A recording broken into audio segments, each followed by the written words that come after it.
Hello. Hashtag sit down, please.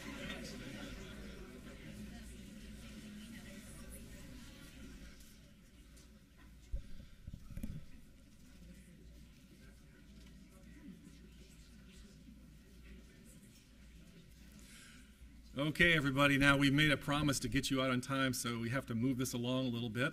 And thank you for taking your chairs and coming back. Our next panel is called Engagement in the Age of Citizen Journalism. And our moderator is Marshall Wilson, who many of you know. Marshall spent 18 years as a professional journalist in the Bay Area before joining the County of San Mateo in 2006 as our very own communications director. Marshall has extensive experience in media relations, public affairs, community outreach, and certainly crisis management, in addition to 10-plus years at the San Francisco Chronicle as a reporter and an editor.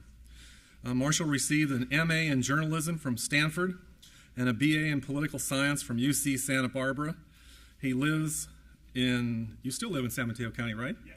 Still lives in San Mateo County with his wife Gina and their 6-year-old daughter Isabella, who the other day on Facebook, I saw Marshall and Isabella singing the song together, a cappella, from Frozen. Is that right?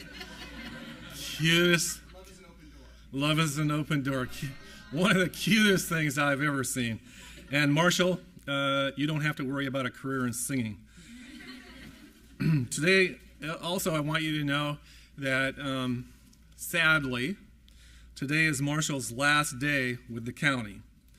The good news is, though, for Marshall and the family, for his career, he's accepted the position of Vice President of Strategic Communications for the San Francisco Chamber of Commerce. And of course, Marshall, it was a great pizza party yesterday, and we wish you every success, and you'll stay in touch, I know. And Marshall is going to introduce his panel to you. So Marshall, give him a hand. Thank you very much. So the panel is Engagement in the Age of Citizen Journalism. So I want to start out by telling a little story. So back in the dark ages, when I began as a news reporter, there was a press room in the Hall of Justice in San Mateo County. That's where you go for jury duty and other things like that. And in that press room, there was probably about 12 reporters who worked there on any given day. From the San Francisco Chronicle, the old San Mateo Times, the Times Tribune, the Examiner, KCBS dropped on by. And a number of years ago, you know what we did to that press room? We closed it. And I was afraid there was going to be this big pushback by the media, the ones that were remaining. But you know what? No one really cared because there's no media, there's hardly any media left covering San Mateo County. We've got the Daily Journal, a couple reporters, a couple other newspapers, but that's really about it. How many of you, this can also age all of you here, here at Facebook, how many remember the Millbrae Sun? Any hands? Yeah. And the Times Tribune, the San Bruno Herald, the Daly City Record, the Brisbane Bee, the South San Francisco Enterprise Journal, the San Carlos Belmont Enquirer Bulletin, some hands. Those are all names of a bygone era now. That was back when local government wanted to engage their citizenry, you really inform people through your local newspaper. All those are gone now. It's really quite amazing. There is no Chronicle Bureau down here. There is no Mercury News Bureau down here any longer. So how do we as public agencies in this day and age really get out and engage our residents and let them know what we're doing and then find out from them what they want us to be doing? So that's what we're going to explore today. So joining me on the panel is Christa Bigue. Come on up, Christa. She has 15 years of experience in journalism, content marketing. And I'm proud to say that we recently hired Christa as our social media coordinator for San Mateo County. Now, here's something for you public agencies out there. How many of you do not allow your employees to access social media? That's pretty amazing. Just a couple years ago in San Mateo County, we blocked our employees from Facebook, Twitter, all of those. And thanks to John Walton, is he still here? John, raise your hand.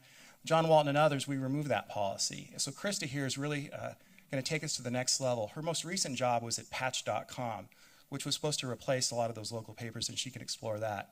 And our other panelist is Ed Everett. Many of you know Ed is the former city manager of Redwood City, and I think we could take up the rest of our panel with some of his involvements by going over his biography. but he's really champion of citizen engagement. He is a senior fellow with the Davenport Institute of Public Engagement and Civic Leadership at Pepperdine University, and is a community strategist for NextDoor.com. And we'll talk about that. And his core belief is build a great community together. So I wanted to talk a little bit about, Christa, can you tell us just a little bit about Patch and how that was supposed to kind of replace the local newspaper and what became of that? Initially, Patch, when it first launched, was AOL CEO Tim Armstrong's idea of replacing the bulletin board that you see in your local cafe.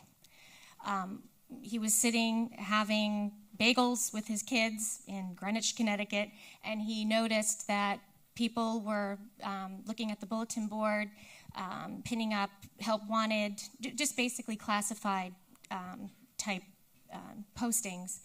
And he thought, this is ridiculous, all this paper and tax, and this should be online. And so that was the beginning of Patch, was initially an online bulletin board for small communities or underserved communities that didn't have their local paper anymore because of what Marshall was explaining earlier.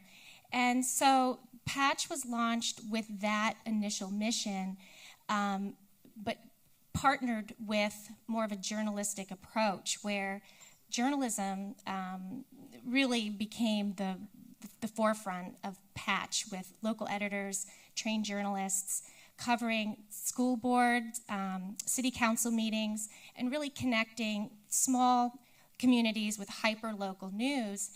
And it really took off.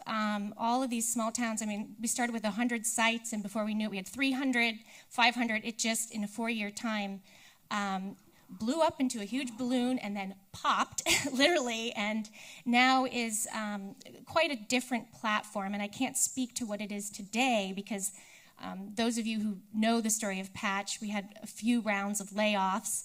And now there's really not very many journalists working at Patch right now. It's become more of an aggregated news source.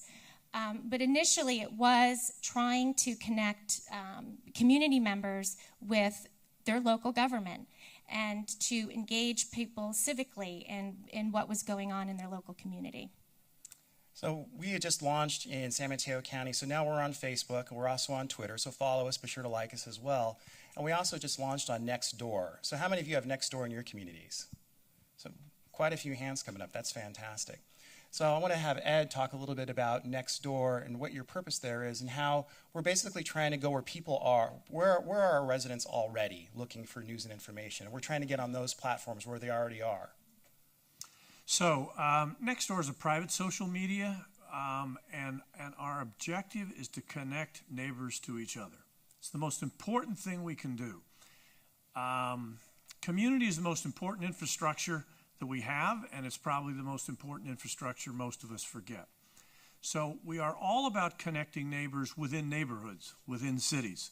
And then we allow the city and or the fire department or police department to post relevant information to relevant neighborhoods. So you're not posting to the whole city. You can, but you don't have to, because we're really trying to get you to be more locally thinking, and locally by terms of neighborhoods. So right now we're working with cities and counties, we're working with police departments, etc. We hope to, in the fairly near future, to say, look, I'm at Everett and I live at Stafford Park. It's a neighborhood in Redwood City. But maybe I have kids, and so I'm really part of this community of ABC school. And so we're soon going to be able to try to include that. But I'm also a member of this church, and that includes 3 or 4 cities, but I can be a private member of that. So it's about the best definition of community. It's an association of associations, but it all starts at neighbors knowing each other. And once neighbors know each other, they act and behave differently toward the city, toward the school district. It's quite powerful. And what kind of engagement are we getting in NextDoor right now? Of course, that's one of the platforms we're using, but can you tell us a little bit, Christa, about how we're using it as a county government and how that's been received so far, which I think has been positive and a little negative at times? Well, we launched our NextDoor site probably about 3 weeks ago, and within that 3 weeks' time, we've just really have been astounded by the positive feedback that we've been getting from people. We are not able to go and look into their private neighborhood sites to see what those discussions are. We are able to directly communicate to them information coming out of that county office, whether it's public safety issues, information about events or our many programs and services. And so we're able to directly target those neighborhoods and provide that information that's relevant to them and their life. And a great example, and I think Marshall could help me explain this a little bit more, but we have this program that we've relaunched called Civics 101. And Marshall has placed an ad, asking for participants to please sign up for this course. And it was sort of like a radio silence. We didn't hear anything. We simply posted the flyer on NextDoor with just a little blurb about what it is. We sent it out countywide, and the response was overwhelming. We received not only phone calls, but emails, and we filled the program in probably a day or two, and we actually had to turn people away and promise them that we're going to do this in spring. So. Yeah, what I want to talk a little bit about as well is we have all these great platforms, whether it's NextDoor, Facebook, or Twitter, and all these different accounts. How do you go about creating engaging content? The kind of stuff that when people see it, say they like the county or they have their NextDoor account, how do you go about creating the content, or what engages people? What gets people interested in their community? I think a good takeaway for people in this room and the type of work that we do in utilizing social media is to really look inside your organization and be proud of the work that you're doing, and look at the stories that are coming out of your program with the people that you serve. Storytelling is a really powerful way to reach people. Social media is a way to make that connection between the outside world and what you're doing. Social media has the power to humanize government and to provide direct access for citizens to their local government and public officials. And social media really provides a promising communication channel for that. So, you want to humanize what you're doing and really just tell the stories of what's going on through an image. It could be just simply a photo of a program that you're working on, showing the people that you serve, and or consider writing, or somebody just writing a short blog post, marketing that on your Facebook or Twitter with a link driving back to your website or that blog post. You want to make that connection and think of social media as the conduit of bringing people into your organization. They want to see your faces. They want to know about the people that work there. And social media is the way to do that. Ed, you told a great story during lunch about just how you can frame an issue to get people kind of changing their minds about something, the way, and I think that this applies to social media, just the words we use. Yeah, when we were, the council and Roseanne was here, when we were working on the plaza in downtown Redwood City, we were getting some flack about it. People were pushing back, why so much money, and who needs a plaza? And I remember I was out at a community meeting, and I can't remember kind of where it was, and I was just pissed off at this, and I was just sort of upset. And I finally said, forget the goddamn plaza. We're building the community's living room. And there was this silence. And I went back and told the staff, don't ever call it a plaza again, because we've been working on building community for a long time. We're building the community's living room, and people got that. It's the way you frame something and touch them more personally. A plaza is whatever that is. That's spending money. A living room, that's mine. That's cool. So it makes a difference how you say it. And again, we're all about, within NextDoor, we're about connecting neighbors. Connected neighbors. The problem we have now, if I was to talk about the way we communicate, unfortunately, we're in a bitch and fix mode. Residents get to bitch and we have to fix. And we in the cities and the counties have sort of said, well, that's our role. And we've allowed citizens to sort of play that role. And this will not work. We don't have the money or the resources to do that. What we're beginning to find is as 50% of the people, or the majority of your neighbors, the majority of you don't know 50% of your neighbors. That's a nationwide study that we know is true. What we do know is once people begin to connect with their neighbors, they begin to act differently. They begin to understand I really do have some accountability and responsibility for the quality and the safety of my neighborhood. So that's why you connect people. It's to get them to act not like customers, which we've called them, which is our own worst enemy. Quit calling them customers. That's not what they are. Customers behave in really different ways. Citizens understand they have some responsibility. You can engage and partner with a citizen. You cannot engage and partner with a customer. That's not how customers behave. Think of yourself in a store, and things aren't going well. We know, because we've studied it, I've read all the literature on it, sociologists study, when you're in the mode of a customer, you tend to name, blame, complain, and find fault. We all do it. We can do it nicely or poorly. You tend to think of I and me. I never think of the other customers. And you tend to demand that store solve your problem. I went in once recently to get a power drill at Home Depot. They didn't have it. Well, I said, well, look, you figure it out. I wasn't going to figure it out.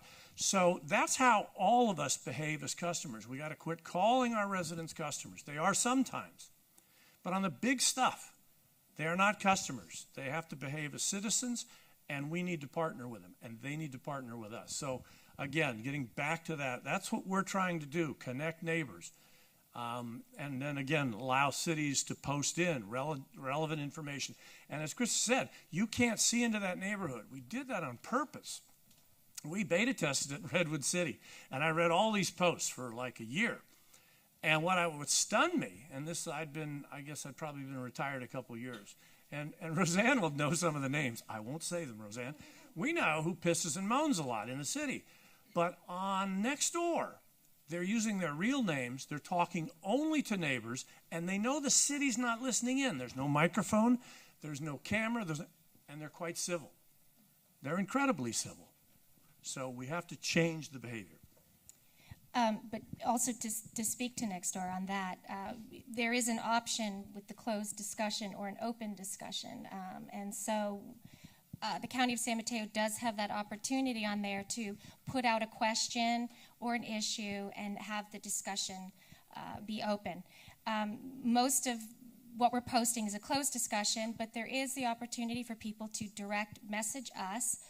We have been inundated with a number of messages, but it's actually a great opportunity for the County of San Mateo to directly reply and help sort of mitigate all of those questions that maybe Public Works is getting, and that's my job, as part of the job of social media, is to engage those citizens and direct them to the right source of information and where they can find that, either on our website or by calling somebody directly.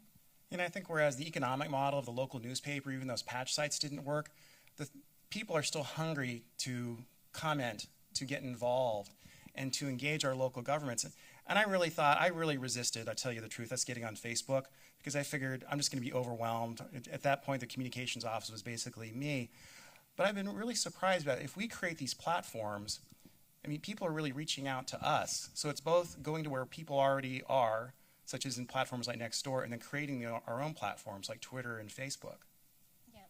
Yeah.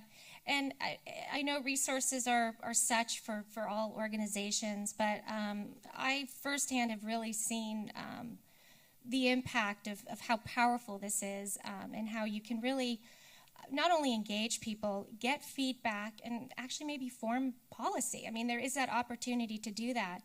And, if you don't have a social media person on your staff, find somebody who enjoys doing this personally. See if it's something that they could carve out, because it is something that needs to be tended to consistently. You can't just launch a Facebook page and show up to it every other week and post to it. And that goes for NextDoor as well. I mean, you don't want to spam the community, but you need to consistently nurture that relationship, because once you get that online community there, you can't abandon it. You've got to comment back. It's back to the original discussion that we had earlier this morning about those ambassadors, and I'm finding that on NextDoor. We have a few people already who are rising to that role for their particular neighborhood with certain issues. Let me follow up on that. So NextDoor is, the neighborhoods are formed by individuals, and it's their site that we allow the cities and counties to post into.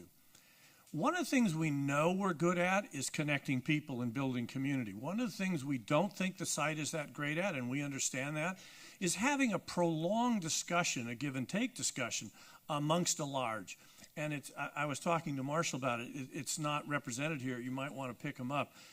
Peak Democracy is probably the best platform I've seen for online intensive discussion around a specific topic.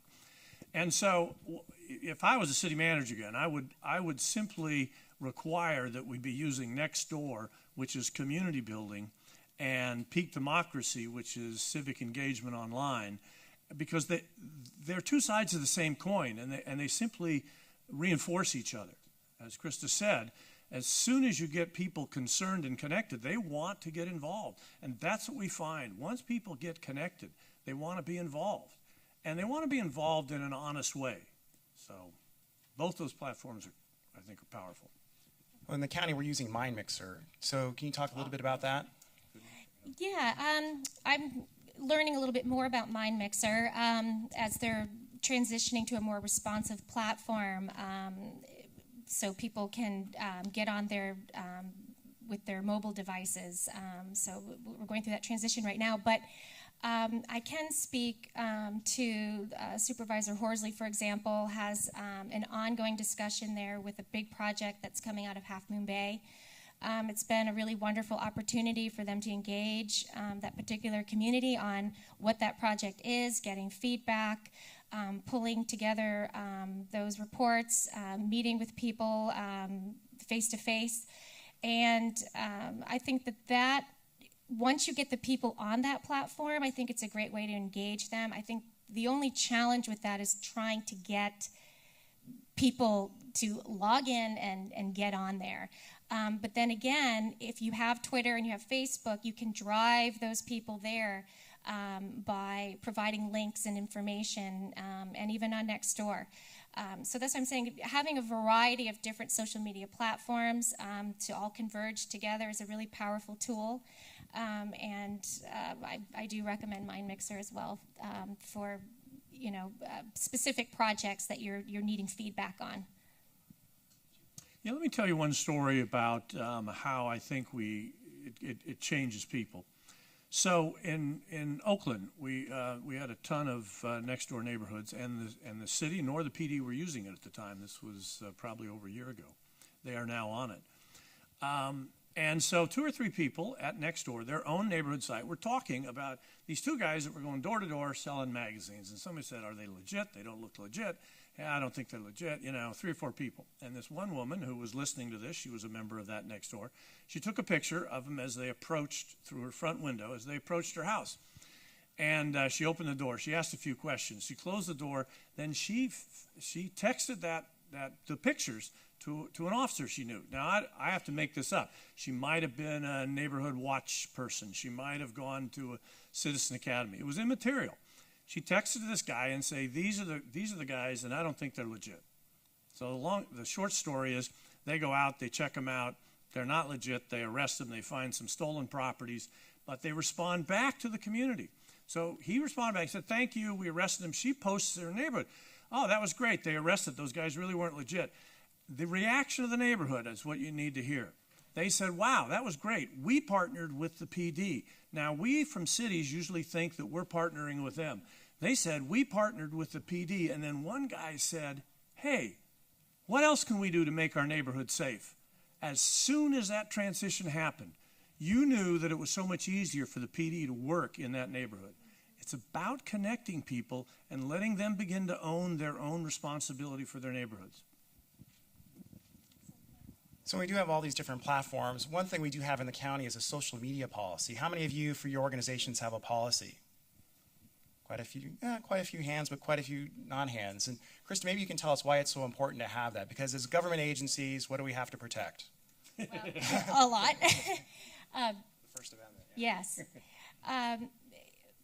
Right now we're going through a process of just re-examining our policy a little bit and updating it. But other than a lot of the legal issues and being very clear as to what your terms are as far as users internally and people commenting, externally and using your platforms, it's really important to post guidelines to protect yourself.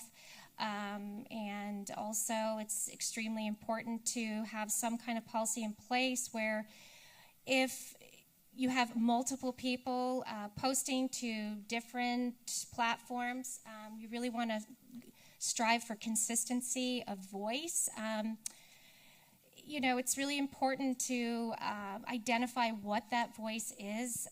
What are you trying to portray through your social media outlets to the public? Are you humorous? Are you very serious? We in the county tried to avoid snarky and being too clever. We just want to be very straightforward and friendly and helpful.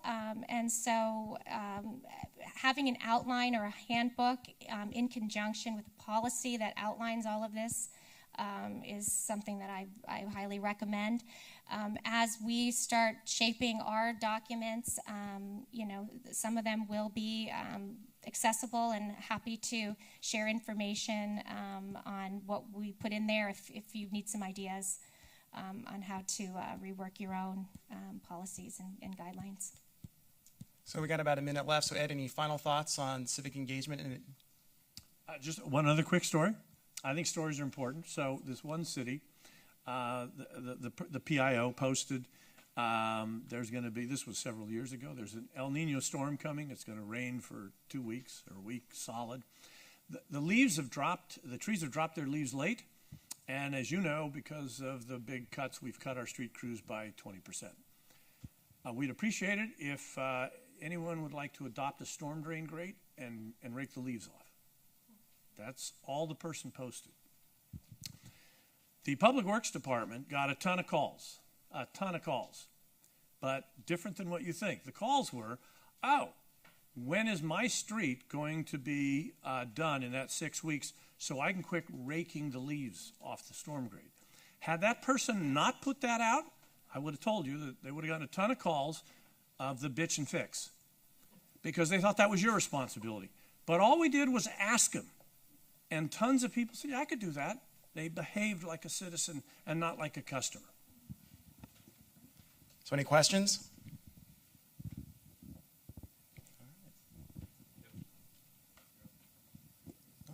We're good? No questions? All right. Thank you very much.